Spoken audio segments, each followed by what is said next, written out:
Senator Rosen, please.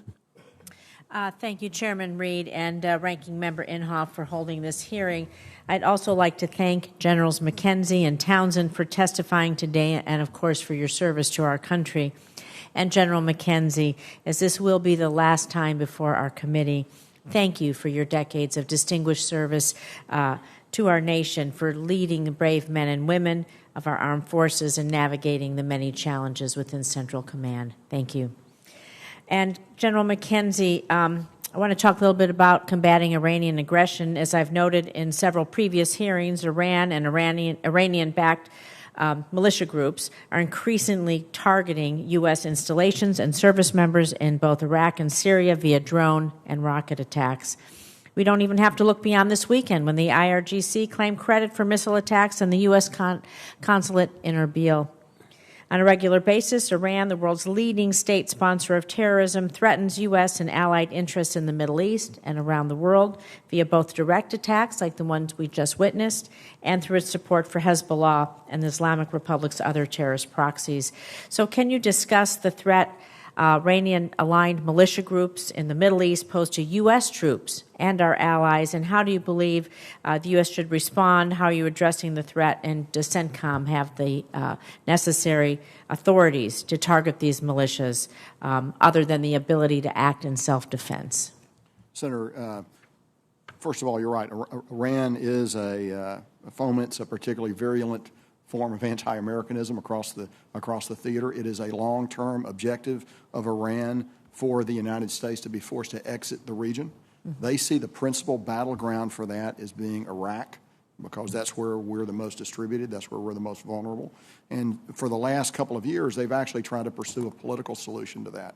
That has not worked out for them. The seated government of Iraq is interested in maintaining a long-term relationship with the United States and, in fact, with NATO.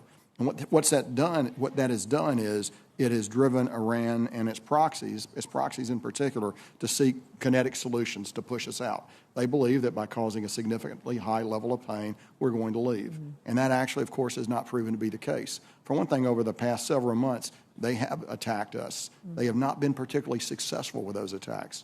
And there are a number of reasons for that. First of all, commanders on the ground, our commanders on the ground, have been very aggressive in protecting their men and women by actions that we take when we learn of an impending attack. Second, our anti-drone systems are beginning to work.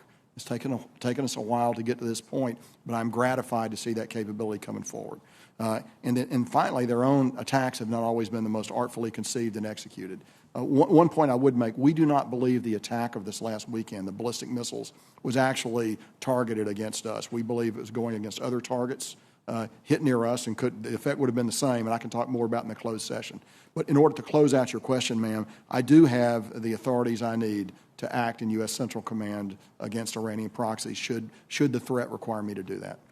Thank you. I want to move on a little bit to Israel. And now that Israel is within CENTCOM's area of responsibility, it is my sincere hope that this transfer will potentiate even greater military cooperation between U.S., Israel, and our shared goals, as well as greater cooperation between our Arab and Israeli partners. So, Senator McKenzie, building on Senator Gillibrand's question on leveraging the Abraham Accords, are there plans to integrate joint exercises with Israel and Arab states who've signed normalization agreements with Israel? And what do you see as the greatest benefits and opportunities to Israeli inclusion in CENTCOM? Senator, I would say that bringing CENTCOM into the AOR really operationalizes the Abraham Accord and sort of puts a military component to the broad normalization that is already proceeding with Israel and many of its Arab neighbors. Now, in terms of practical things we can do right now, number one is integrated air and missile defense. Everyone in the region is seized by the Iranian threat, and they want to be able to defend themselves against that threat. And that threat is primarily in the air. That's where setting aside the proxies, which we talked about, is primarily Iran's ballistic missiles, their cruise missiles, and their UASs. So that's a significant issue for nations in the region. Israel is going to be able to assist us in all of those areas. Additionally, in specific answer to your question, we have been and will continue to expand Israel's participation in exercises across the region. That's an invaluable tool for getting partners to know each other, and laying plans for the future. Thank you. And, Mr. Chairman, I have questions for the record for General Townsend about Chinese technology in Africa. We'll submit them for the record. Thank you both. Thank you.